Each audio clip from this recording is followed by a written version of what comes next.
பரிசுத்த நாமத்திற்கு மகிமை உண்டாகட்டும்.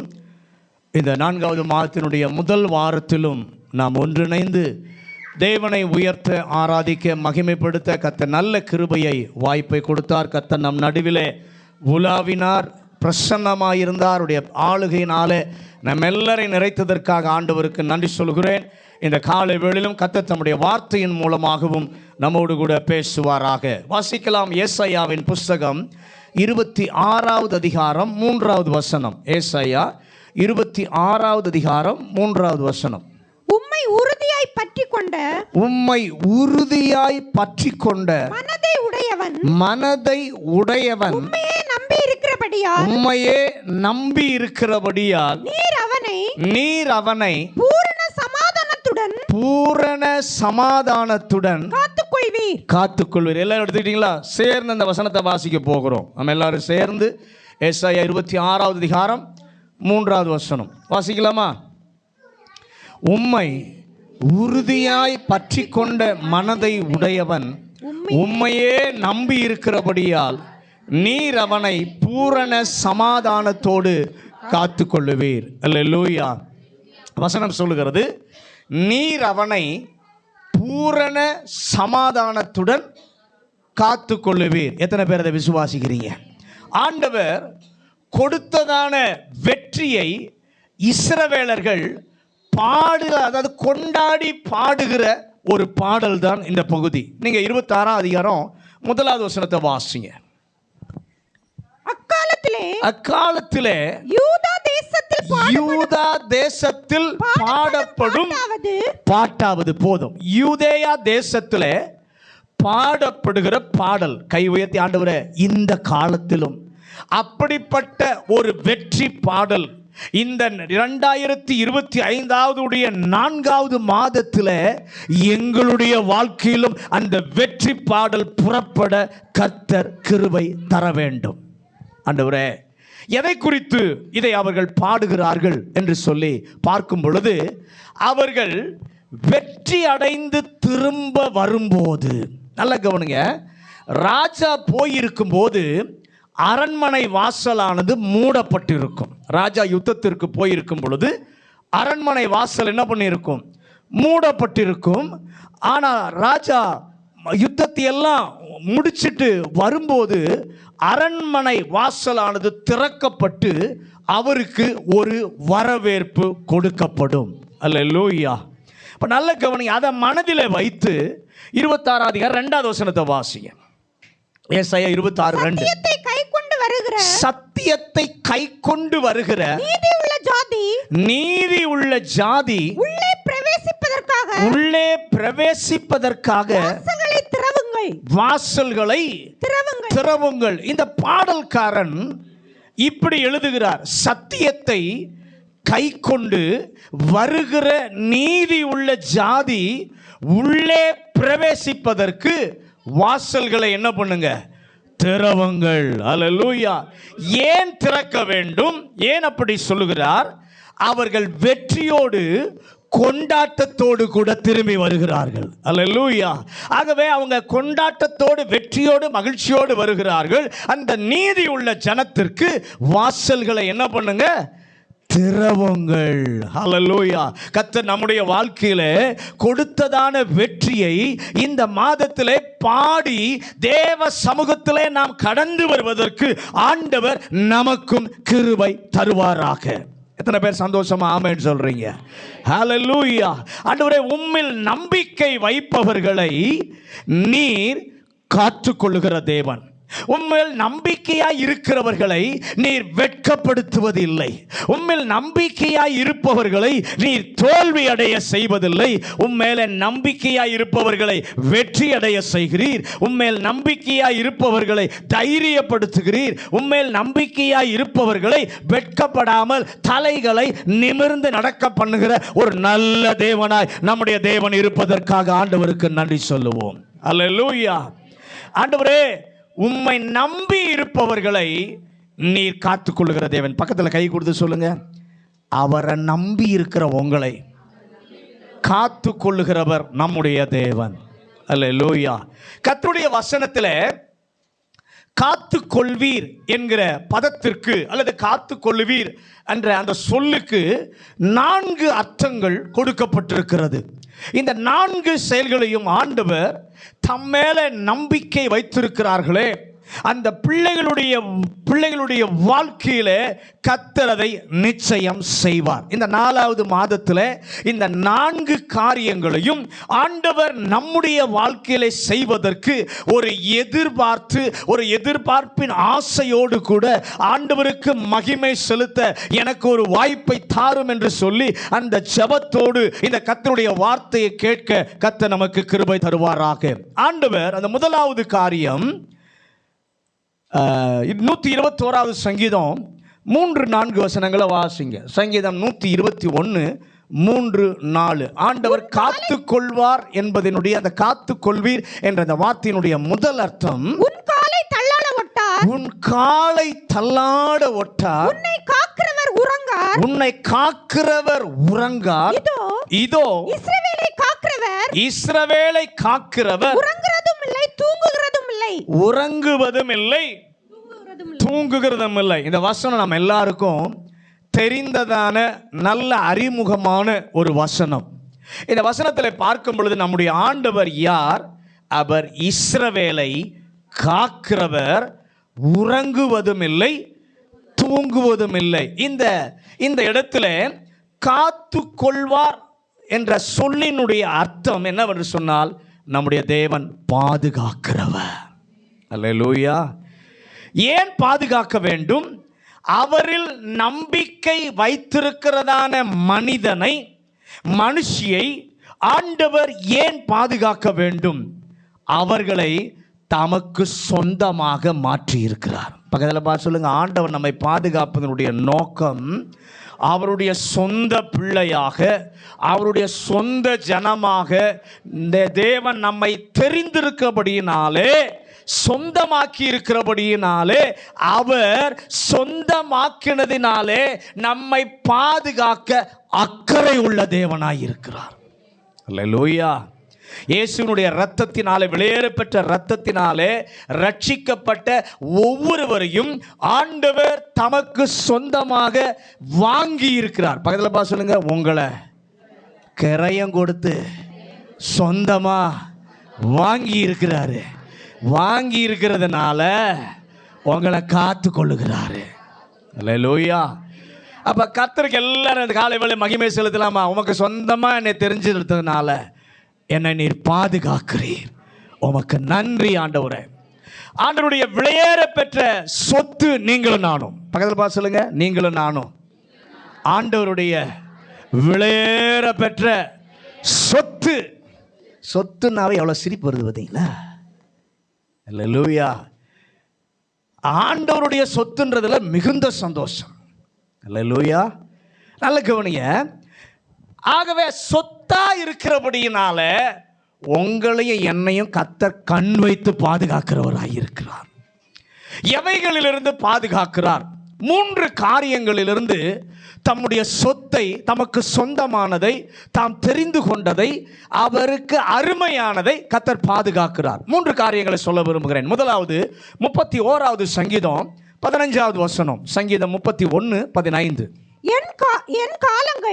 என் காலங்கள் உமது கரத்தில் இருக்கிறது, உமது கரத்தில் இருக்கிறது, என் சத்துருக்களின் கைக்கும் என்னை துன்பப்படுத்துகிறவர்களின் கைக்கும் என்னை தப்பிவியும். அல்லேலூயா. முதலாவது தமக்கு உரியதை, தமக்கு சொந்தமானதை, தமக்கு அருமையானதை எதிலிருந்து கர்த்தர் பாதுகாக்கிறார் என்று சொன்னால் சத்துருவுடைய தாக்குதல்களிலிருந்து கர்த்தர் தமக்கு பிரியமானதை, சொந்தமானதை பாதுகாக்கிறார். இப்ப விசுவாசிக்கிறவங்க, நம்புறவங்க எல்லாம் நல்ல கையை உயர்த்தி, நான் சொத்தா இருக்கிறதுனால, நான் அவருக்கு அருமையா இருக்கிறதுனால, நான் அவருக்கு பிரியமா இருக்கிறதுனால சத்துரு எனக்கு விரோதமாய் கொண்டு வருகிற தாக்குதல்களிலிருந்து கர்த்தர் என்னை பாதுகாக்கிறார். எந்த தாக்குதல், எத்தனை தாக்குதல், என்ன விதமான தாக்குதல் வந்தாலும் அனைத்து விதமான தாக்குதல்களில் இருந்தும் சத்துருவின் கையிலிருந்து உங்களையும் என்னையும் கர்த்தர் பாதுகாக்கிறார். சத்துருவாகிய சாத்தானானவன் ஒரு கர்த்தருடைய பிள்ளையை நாம் அவனை தொந்தரவு செய்வதில்லை, ஆனால் அவன் நம்மை தொந்தரவு செய்யறான். பக்கத்தில் சொல்லுங்க, சத்துருவை நாம தொந்தரவு பண்றதில்ல, ஆனா ஒரு கர்த்தருடைய பிள்ளைய அவன் தொந்தரவு பண்றான். ஏன் தொந்தரவு பண்றான்? ஏன் கர்த்தருடைய பிள்ளையின் மேல அவன் பொறாமை கொள்ள வேண்டும்? அவனுடைய ஆதிக்கத்தின் கீழே ஒரு நாளிலே நாம் இருந்தோம். எங்க இருந்தோம்? அவனுடைய ஆதிக்கத்தின் கீழே நாம் இருக்கும்போது நமக்கு நம்பிக்கையே கிடையாது. நமக்கு நம்பிக்கையே இல்லை. குழப்பமான சூழ்நிலையிலேயே நாம் இருந்தோம். எப்படி இருந்தோம்? நம்பிக்கை இல்லை, குழப்பமான சூழ்நிலையிலே இருந்தோம், நிம்மதி இல்லை. இப்போ பார்த்து சொல்லுங்க, ஒரு நாளில் சத்துருவின் கையில் இருக்கும்போது எனக்கே நம்பிக்கை இல்லை, குழப்பமாக இருந்தேன், நிம்மதியும் இல்லை. அல்லேலூயா. இருட்டடிப்பில் இருந்தோம். ஆனால் அப்படி இருக்கிற சூழ்நிலையில் வாழ்வினுடைய அர்த்தமே என்னன்னு நமக்கு தெரியல. வாழ்வினுடைய அர்த்தமே என்ன என்று சொல்லி தெரியாத ஒரு நிலைமையில் நாம் இருந்தோம். ஆனால் இப்போது இயேசுவினுடைய இரத்தத்தினாலே மீட்கப்பட்டபடியால் நமக்குள்ளே ஒரு நிச்சயம் இருக்கிறது. நிச்சயம் இருக்கிறவங்கெல்லாம் நல்ல கரம் உயர்த்தி, ஆண்டவரே, இருட்டடிப்பில் இருந்து என்னை விலக்கி ஒரு நிச்சயத்தை எனக்கு நீர் கொடுத்ததற்காக உமக்கு நன்றி. ஒரு மகிழ்ச்சி இருக்கு, நம்மிலே ஒரு விடுதலை இருக்கிறது, நம்மிலே ஒரு பிரகாசம் இருக்கிறது. சத்துரு அதை பார்த்துக்கிட்டே இருக்கிறான். சத்துரு அதை பார்த்துக்கிட்டே இருக்கிறான். பார்த்துக்கிட்டே இருந்தவன் என்ன பண்ணுறான்? இந்த ஆள், இந்த சகோதரன், இந்த சகோதரி ஒரு காலத்தில் ஒன்றும் தெரியாமல் உழந்துட்டு இருந்தாங்களே, குழப்பமாகவே இருந்தாங்களே, நிச்சயமே இல்லாமல் இருந்தாங்களே, ஆனால் இப்போ இப்படி நல்லா இருக்கிறாங்களேன்னு சொல்லி பார்க்கிற அவனுக்கு பொறுத்து கொள்ள முடியவில்லை. பொறுத்து கொள்ள முடியாமல் பொறாமை அடைந்தவனாய் கர்த்தருடைய பிள்ளையை அவன் தாக்குகிறான். அந்த நேரத்தில் நம்மை சொந்தமாக்கினாரே, அவர் காண்பிக்க ரெடியாக இருக்கிறார். ஆமென் சொல்லுங்களேன். பொறாமை கொண்டு கர்த்தருடைய பிள்ளையை தாக்கும்போது சொந்தமாக்கினவர், உரிமையாக்கினவர் தம்மை காண்பிக்க விரும்புகிறார். என் மேலே விசுவாசமாக இருக்கிறவனை பாதுகாக்கிற ஒரு கர்த்தர் இருக்கிறார். ஆமென் சொல்லுங்களேன். யாரெல்லாம் அவரை விசுவாசிக்கிறாங்களோ, அவருடைய பிள்ளையா இருக்கிறாங்களோ, அவங்கள பாதுகாக்க கர்த்தர் துணையாக இருக்கிறார். இப்போ எதை குறித்த பயம் நமக்கு தேவையில்லை. அல்லேலூயா. பிரச்சனை கொண்டு வருகிறான் நம்முடைய வாழ்க்கையில், வியாதியை கொண்டு வருகிறான், தோல்வியை கொண்டு வருகிறான், நெருக்கங்களை அவன் கொண்டு வருகிறான், தாக்க நினைக்கிறான். அதோடு மட்டுமல்ல, 31 சங்கீதம் 20வது வசனத்தை வாசிங்க. சங்கீதம் 31:20. மனுஷனுடைய அகங்காரத்துக்கு அவர்களை உமது சமூகத்தின் மறைவிலே மறைத்து, அவர்களை உம்முடைய சமூகத்திலே மறைத்து, நாவுகளின் சண்டைக்கு அவர்களை விலக்கி உமது கூடாரத்திலே ஒளித்து வைத்து பொறாமப்பட்டு பிரச்சனை, வியாதி, நெருக்கம் எல்லாம் கொண்டு வருகிறான்.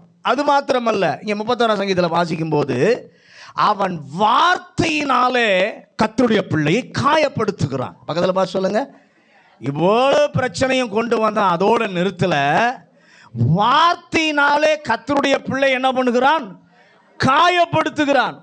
ஒரு பிரச்சனையாலே காயப்படுத்துகிறான். அது மட்டும் போதாது அப்படின்னு சொல்லி மனிதரை எழுப்பி தீய வார்த்தையினாலே மனம் புண்பட செய்கிறான்.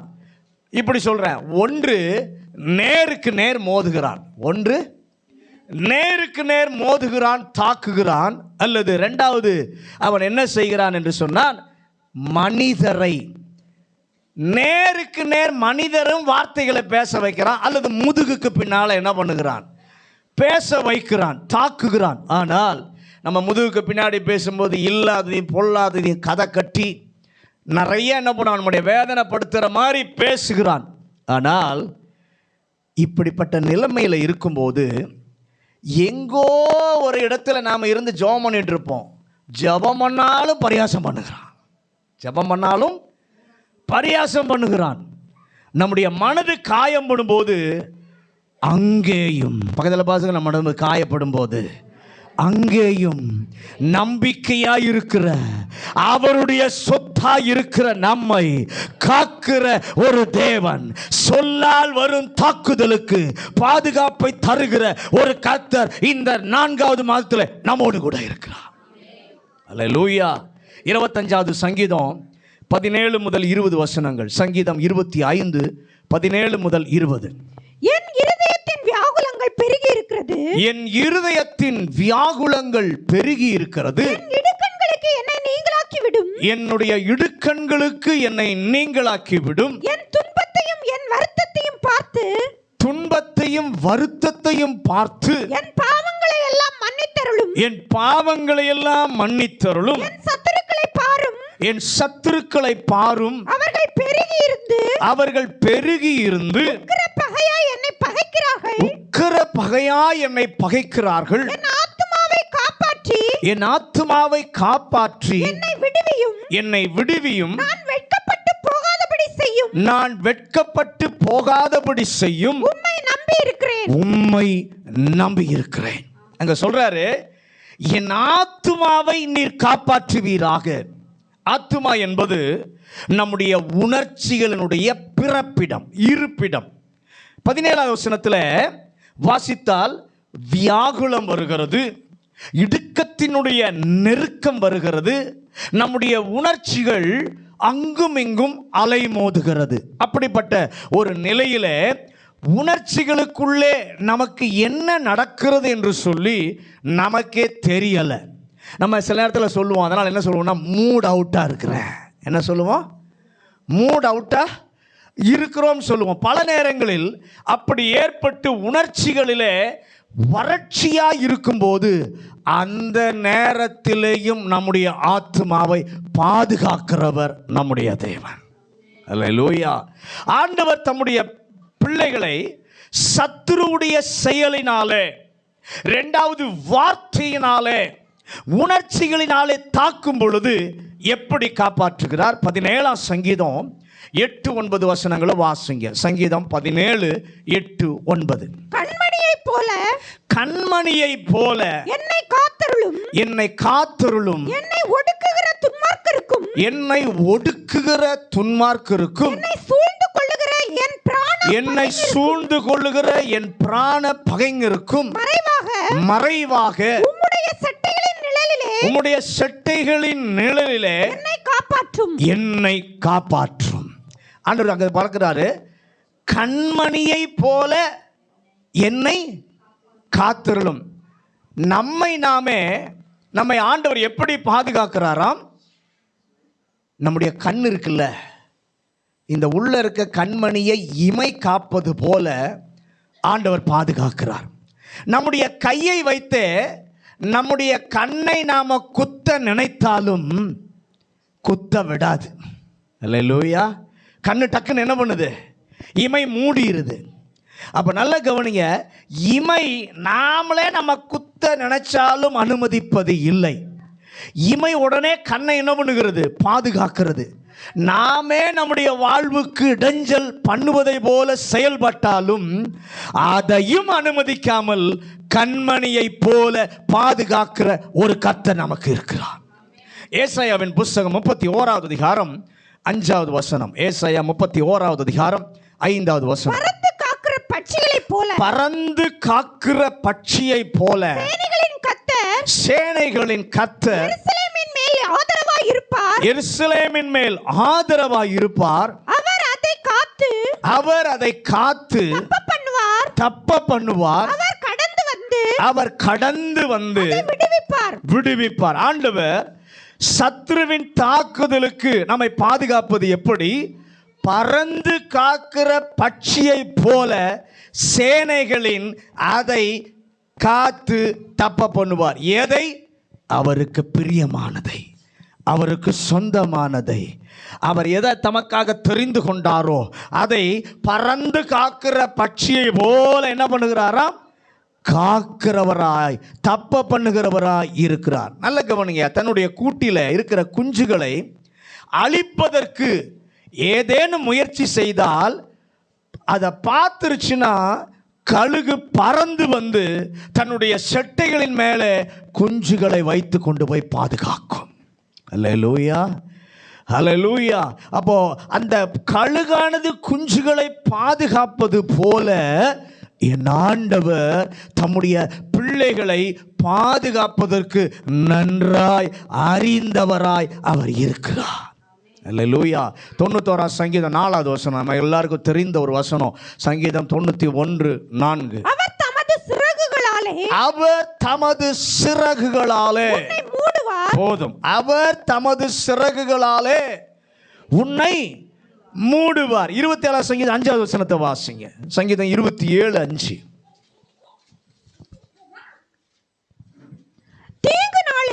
தீங்கு நாளில் அவர் தம்முடைய கூடாரத்தில் மறைத்து என்னை தமது கூடார மறைவிலே ஒளித்து வைத்து என்னை கண்மலையின் மேல் உயர்த்துவார். கண்மணியை போல காப்பார். பட்சி பறந்து வந்து காப்பதை போல காப்பார்.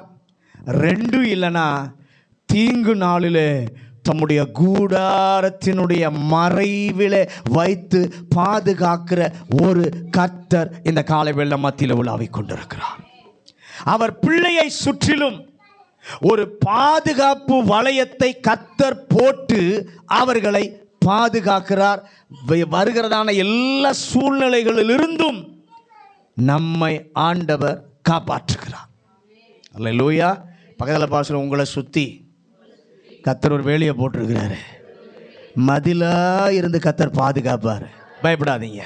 ரெண்டாவது கர்த்தர், அதில் ரெண்டாவது குறிப்பு, கர்த்தர் எதிலிருந்து தமக்கு பிரியமானதை அருமையானதை கர்த்தர் பாதுகாக்கிறார் என்று சொன்னால் 124வது சங்கீதம் 6வது வசனம் 7வது வசனம். சங்கீதம் 124 6 7.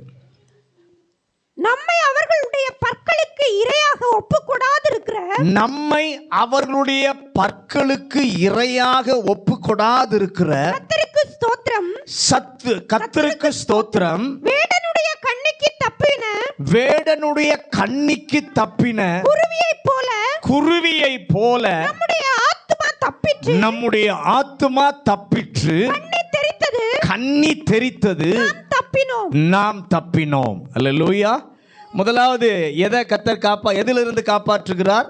சத்துருவினுடைய தாக்குதல்களிலிருந்து தமக்கு பிரியமானதை அருமையானதை கர்த்தர் காப்பாற்றுகிறார். ரெண்டாவது எதிலிருந்து பாதுகாக்கிறார் என்று சொன்னால் சத்துருவினுடைய கண்ணிகளிலிருந்து அவருக்கு சொந்தமானதை, அவருக்கு பிரியமானதை கர்த்தர் காப்பாற்றுகிறார். அல்லேலூயா. அப்ப சத்துருவு நமக்கு விரோதமாய் வைக்கிற கண்ணிகள் நமக்கு தெரியாது. அந்த கண்ணிகளிலிருந்தும் கர்த்தர் அவருடைய பிள்ளை என்ன பண்ணுகிறாராம்? காப்பாற்றுகிறார். அந்த வசனம் சொல்லுகிறது, வேடனுடைய கண்ணிக்கு தப்பின குருவியை போல நம்முடைய ஆத்துமா தப்பிற்று. கண்ணி தெரித்தது, நாம் தப்பினோம். நேராக தாக்கி, நேராக பேசி, உணர்ச்சிகளை கெடுத்து நம்மை தாக்கி நம்மை வீழ்த்த முடியவில்லை என்றால் சத்துரு அடுத்தது என்ன செய்கிறான் என்றால், எப்படியாவது மறைமுகமாக கண்ணி வைத்து வலை வீசி அந்த அவருடைய பிள்ளையை சிக்க வைத்து வீழ்த்தி விடலாம் என்று சொல்லி அவன் நினைக்கிறான். இப்ப சொல்லுங்க, பக்கத்தில் பார்த்து சொல்லுங்க. முதலாவது என்ன சொன்ன? சொல்லுங்க. முதலாவது வார்த்தைகளை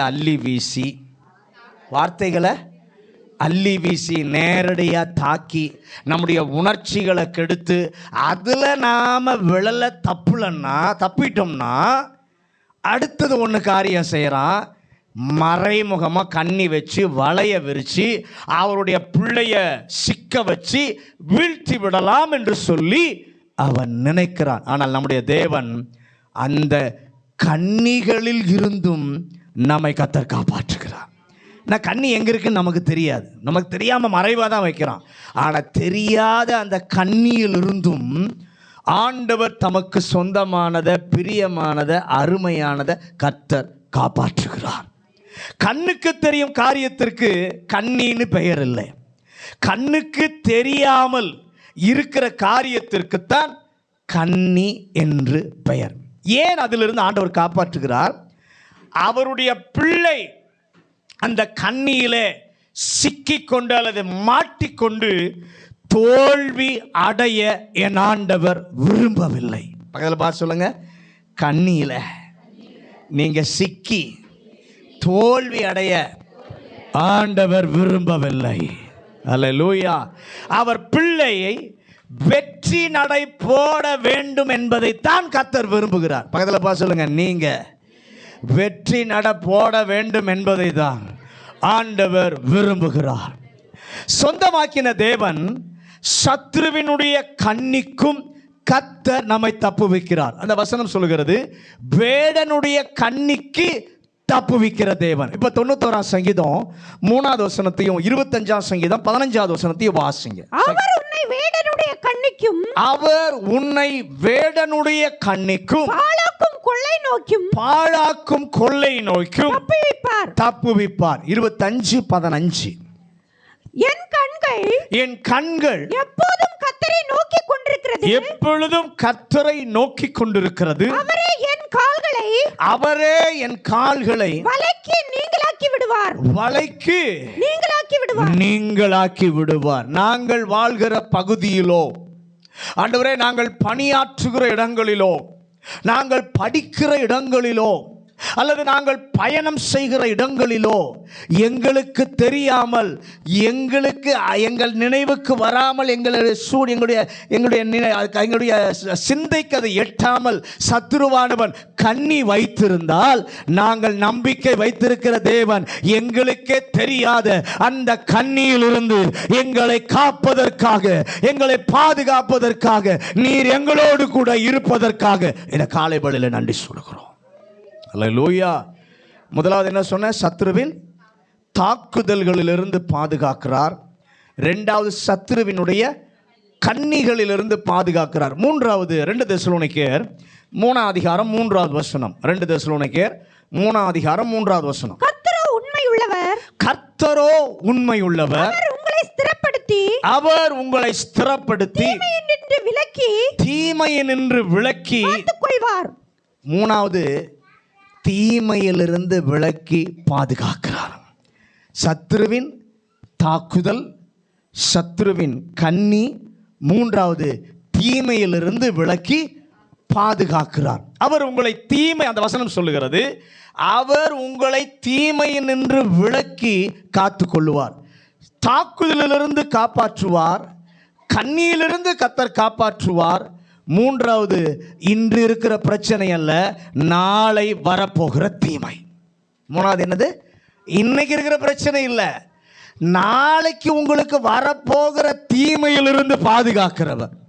இன்று உள்ள தாக்குதலிருந்து காப்பாற்றுவீர், இன்று இருக்க கண்ணியிலிருந்தும் காப்பாற்றுவீர். நாளை ஒருவேளை சத்துரு கொண்டு வர நினைக்கும் அவனுடைய தீமையிலிருந்தும் கர்த்தர் உம்முடைய பிள்ளையை நீர் பாதுகாக்கிறவர். உம்மை நம்பிக்கையாக கொண்டிருக்கிறபடியினாலே ஏன் ஆண்டவர் பாதுகாக்கிறார் என்று சொன்னால், நாளை வருகிற தீமையிலிருந்து தன்னுடைய பிள்ளையை காக்க வேண்டும். அந்த வசனம் சொல்லுகிறது. ஏன் தெரியுமா அப்படி காக்கிறாரு? அவர் உண்மையுள்ளவர். அவர் யாரு? உண்மையுள்ளவர். ஆண்டவரே, நீர் எங்களை சொந்தமாக்கினவர், நாங்கள் ஜெயிக்க வேண்டும் என்று சொல்லி விரும்புகிறவர், ஆகவே தான் எங்களை பாதுகாக்கிறீர். வெளிப்படுத்தல் 3ஆம் அதிகாரம் 10வது வசனத்தை வாசிங்க. வெளிப்படுத்தல் 3ஆம் அதிகாரம் 10வது வசனம். என் பொறுமையை குறித்து சொல்லிய வசனத்தை நீ காத்து கொண்டபடியினால் பூமியின் குடியிருக்கிறவர்களை சோதிக்கும்படியாக புச்சக்கரத்தின் மேலெங்கும் வரப்போகிற சோதனை காலத்துக்கு தப்பும்படி நான் உன்னை காப்பேன். அந்த சபைக்கு ஒரு வாக்குத்தத்தம் கொடுக்கிறார். என்ன தெரியுமா? நான் உன்னை காப்பேன். வேதத்தில் நீங்க பார்க்கும் பொழுது அன்னாள் ஜெபிக்கிறாள். 1 சாமுவேல் 2ஆம் அதிகாரம் 9வது வசனத்தை வாசிங்க. 1 சாமுவேல் 2வது அதிகாரம் 9வது வசனம்.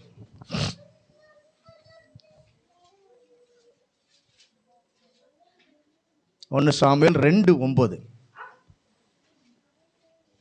அவனை கீலேயாத்தின் மேலும் அவரை கீலேயாத்தின் மேலும் அசூரியரின் மேலும் யசூரனின் மேலும் எப்ராயிம் மேலும் பென்யமீன் மேலும் இஸ்ரவேல் அனைத்தின் மேலும் ராஜாவாக்கினார்.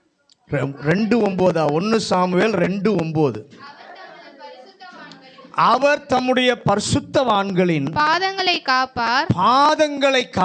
துன்மார்க்கர் இருளிலே மௌனமாவார்கள். பலத்தினால் ஒருவனும் மேற்கொள்வதில்லை. சொல்லுகிற அவர் தம்முடைய பரிசுத்தவான்களின் பாதங்களை காப்பார். இன்று நேராக நடக்கிறவர்கள் நாளை அவர்கள் வழுக்கி கீழே விழுந்து விடக்கூடாது. வர இருக்கிற சோதனையிலிருந்து காப்பாற்றுவதற்காக கர்த்தர் உங்களோட என்னோடு கூட இருக்கிறார். அல்லேலூயா. சில நேரத்தில் நமக்கே தெரியாது, தவறு செய்ததினாலோ அல்லது நாம் உணர்ச்சி வசப்பட்டதினாலோ தவறுகளை செய்துவிடக்கூடும். தாவீதுடைய வாழ்க்கையில ஒரு சூழ்நிலை இருந்தது. நாபால் என்கிற மனிதன் செய்தது தாவீதை ஆத்திரமடைய வைத்தது. அவனுக்கு தீமை செய்யும்படியான சூழ்நிலைக்குள்ளே அவனை தள்ளினது. ஆனால் அபிகாயில் ஞானமாய் நடந்து கொண்ட போது தாவீது அந்த தீமையை செய்யாமல் கர்த்தர் காப்பாற்றினார். 1 சாமுவேல் 25வது அதிகாரம் 29வது வசனம். 1 சாமுவேல் 25:29. உம்மை துன்பப்படுத்தவும்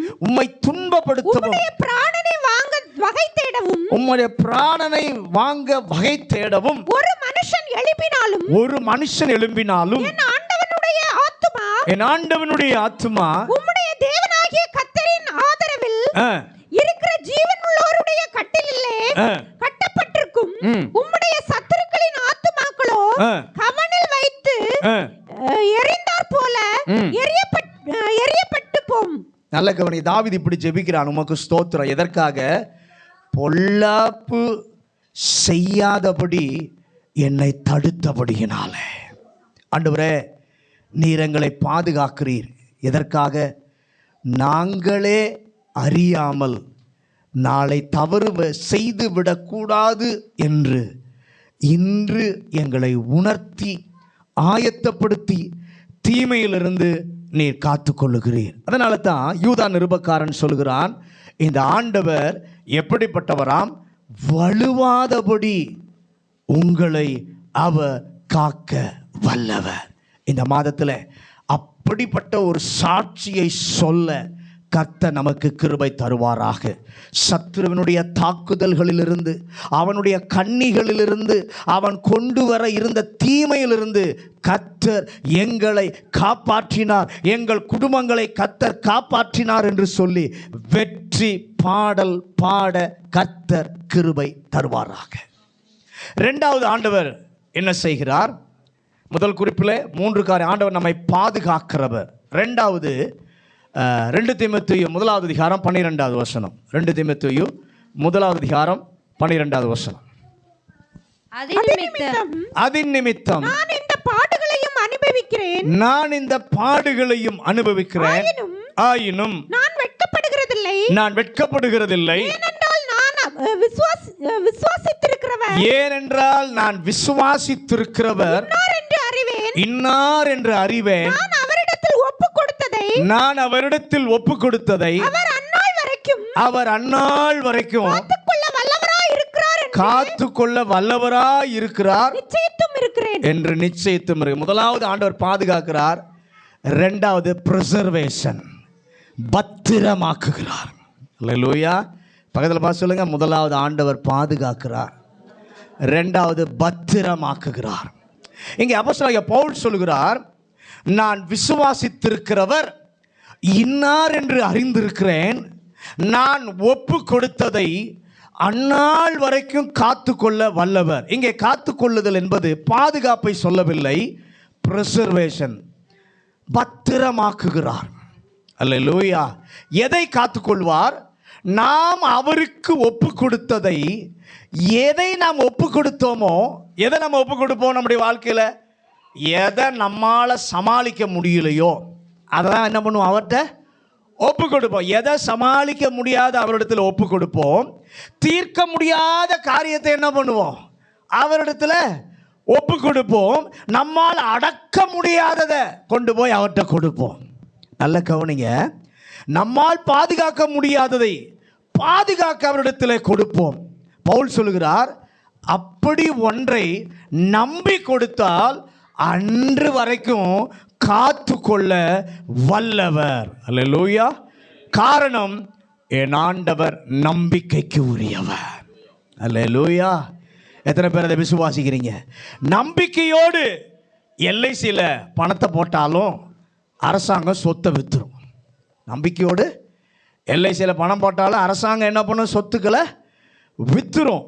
ஆனால் ஆண்டவரிடத்தில் ஒன்றை நாம் ஒப்பு கொடுத்தால் ஒன்றும் அவருடைய கரத்திலிருந்து அதை பறிக்க முடியாது. எந்த வல்லமையாலும் அதை பறிக்கவும் முடியாது. ஆண்டவரே, கை உயர்த்தி, என் குடும்பத்தை என்னால் கட்டி காக்க முடியலை. ஆண்டவரே, என் குடும்பத்தை என்னால் கட்டி காக்க முடியலை. என் பிள்ளைகளை என்னால் கட்டுப்படுத்த முடியலை. என்னுடைய தொழிலை என்னால் கட்டுப்படுத்த முடியலை. என்னுடைய வாழ்வை என்னால் கட்டுப்படுத்த முடியலை. கர்த்தரிடம் கொடுக்க விரும்புகிறேன் என்று சொல்லி இந்த காலை வேளையில் நீங்கள் கொடுப்பீர்கள் என்றால், கர்த்தர் எடுத்ததை நீங்க கொடுத்தீங்க பாருங்களேன், அதை கையில் எடுத்தவர் அந்நாள் வரைக்கும் பாதுகாக்கிறவர். ஆமென் சொல்லுங்களேன். அல்லேலூயா. நம்பகமானவர். பக்கத்தில் பார்த்து சொல்லுங்க, நம்முடைய ஆண்டவர் நம்பகமானவர். எதை அவருடைய கரத்தில் நாம் விட்டு கொடுக்குறோமோ, ஒப்பு கொடுக்குறோமோ, அந்நாள் வரைக்கும் கர்த்தர் என்ன பண்ணுவார்? அதை பாதுகாத்து கொள்ளுவார்.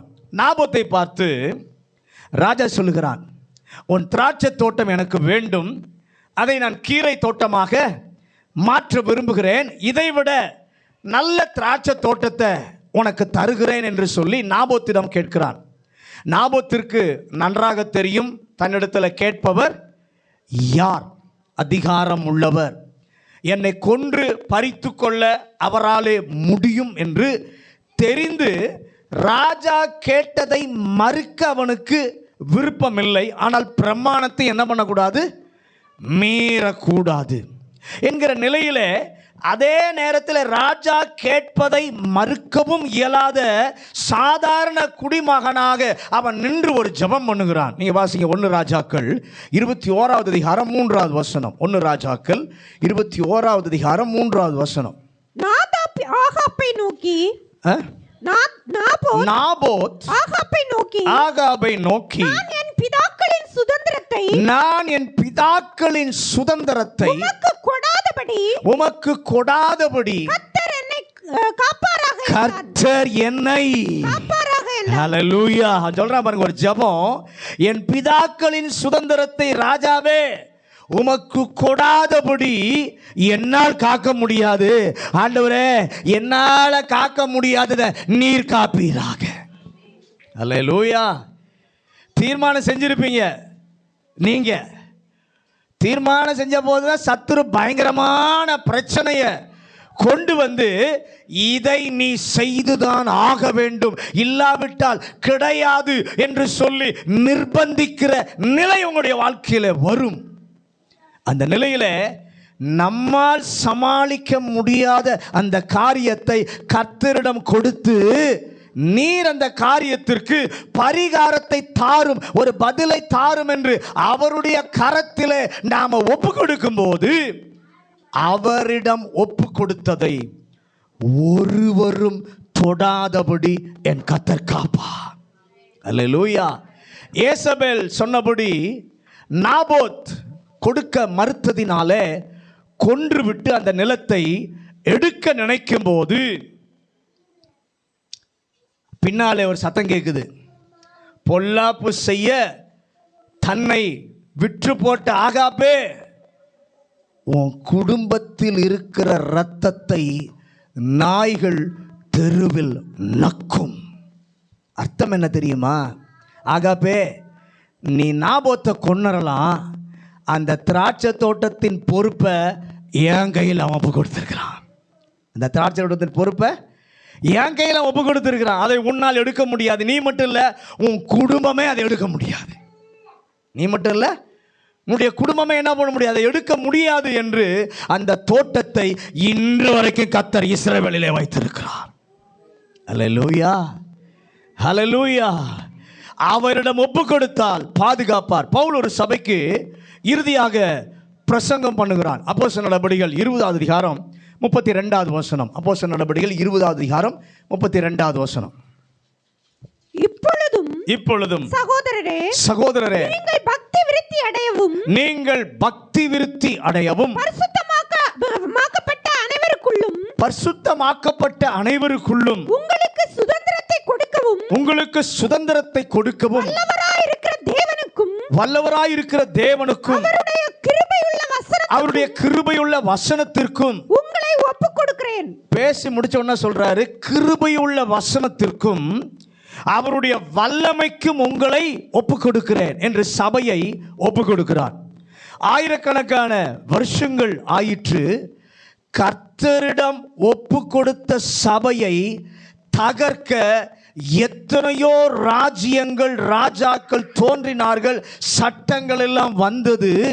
இன்று வரைக்கும் சபையை தகர்க்க முடியவில்லை. ஏனென்றால் கர்த்தருடைய கையில் கொடுக்கப்பட்டிருக்கிறது.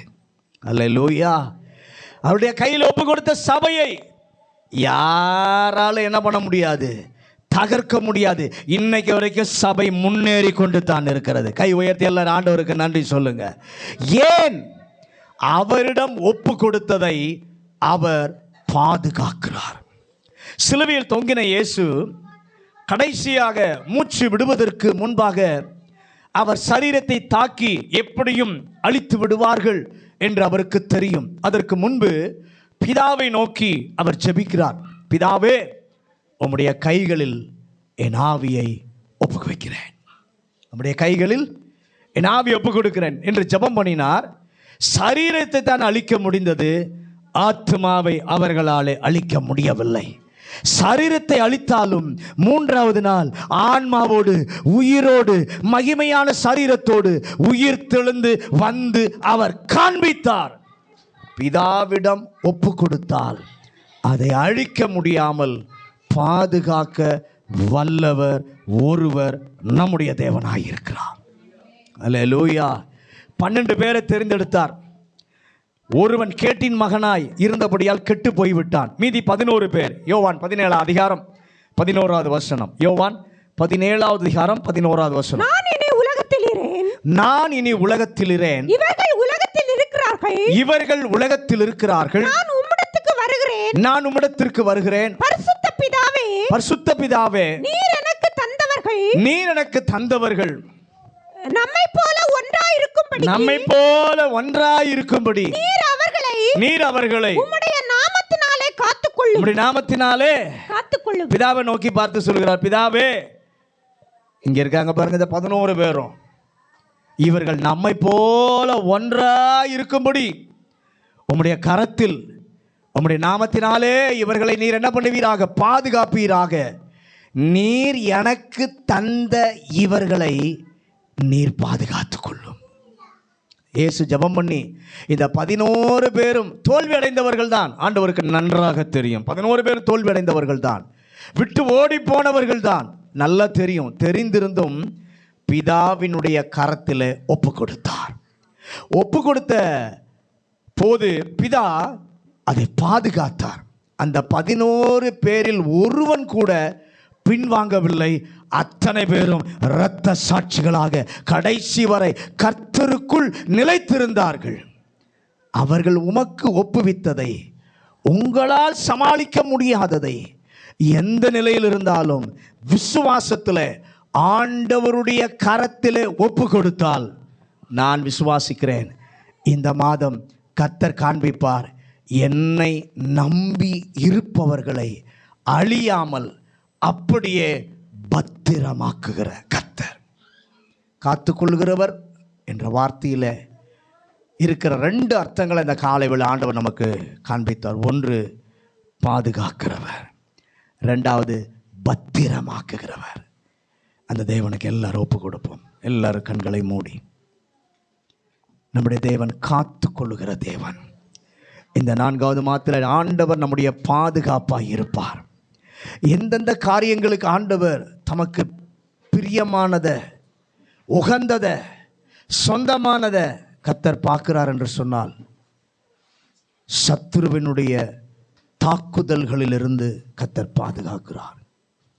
சத்துருவினுடைய கண்ணிகளிலிருந்து பாதுகாக்கிறார். 3வது, தீமைக்கு விலக்கி பாதுகாக்கிறார். இந்த பாதுகாக்கிற தேவனுக்கு நன்றி சொல்வது மாத்திரமல்ல, அவருக்கு உங்களை விட்டு கொடுங்க.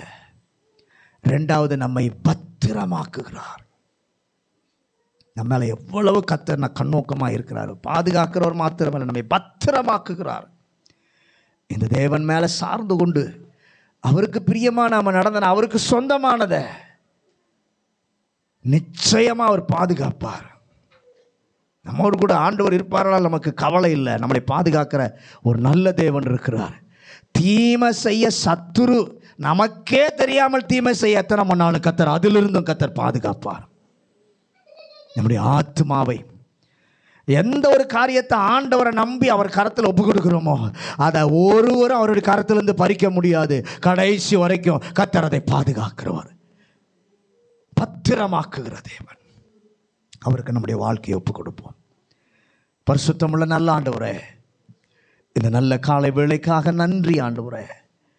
இந்த காலை வேளையிலும் ஆண்டவரே எங்களோடு கூட பேசி நம்முடைய நல்ல வார்த்தைகளுக்காக நன்றி. நீர் எங்களை காத்து கொள்ளுகிற தேவன். அந்த காத்து கொள்ளுகிறவர் என்கிற அந்த வார்த்தையில் இருக்கிற 4 அர்த்தங்களிலே 2 குறித்து இந்த காலை வேளையில் நீர் எங்களோடு கூட பேசியிருக்கிறீர். நீர் எங்களை பாதுகாக்கிற தேவன், நீர் எங்களை பத்திரமாக்குகிற தேவன். இவ்வளோ பெரிய காரியத்தை பெற்றிருக்கிற நாங்கள் ஏன் கலங்க வேண்டும்? நீர் எங்கள் பாதுகாப்பாக இருக்கும்போது ஏன் எங்களுக்குள்ள திகைப்புகள், கலக்கங்கள் எல்லாவற்றையும் இந்த காலவேளை எடுத்து போடும். என்னை பாதுகாக்கிறவர் ஒருவர் இருக்கிறார், என்னை பத்திரமாக்குகிற ஒரு கர்த்தர் இருக்கிறார். எதை நாம அவரை நம்பி அவர் கரத்தில் ஒப்பு கொடுக்கிறோமோ அந்நாள் வரைக்கும் அவர் காத்துக்கொள்வதற்கு உண்மை உள்ளவரார். நம்முடைய ஆண்டவர் நம்பத்தக்கவர். அவருக்கு ஒப்பு கொடுங்க, அவர் கருத்தில் கொடுத்துருங்க. தாங்க முடியாத, சுமக்க முடியாத, கட்டுப்படுத்த முடியாததை நீங்க ஏன் போராடிட்டு இருக்கீங்க? அவர் கருத்தில் ஒப்பு கொடுங்க. அவர் காத்துக்கொள்வார், பத்திரமாக்குவார். பரலோக பிதாவே, இது நல்ல காலை வேளைக்காக நன்றி. எங்களோடு கூட இடைப்பட்டு கொண்டிருக்கிற தேவனுக்கு ஸ்தோத்திரம். தேவன் எங்கள் பிள்ளைகளை பாதுகாப்பீராக, பத்திரப்படுத்துவீராக. எதை எங்கள் பிள்ளைகள் உடைய கரத்தில் ஒப்பு கொடுக்குறாங்களோ அந்நாள் வரைக்கும் நீர் அதை பத்திரப்படுத்துகிற தேவனாக இருக்கிறதற்காக ஸ்தோத்திரம். இந்த வார்த்தை தொடர்ந்து வாரம் முழுவதும் எங்களோடு கூட இடைப்படுவதாக இயேசுவின் நாமத்தில் ஜெபிக்கிறோம் நல்ல பிதாவே, ஆமென்.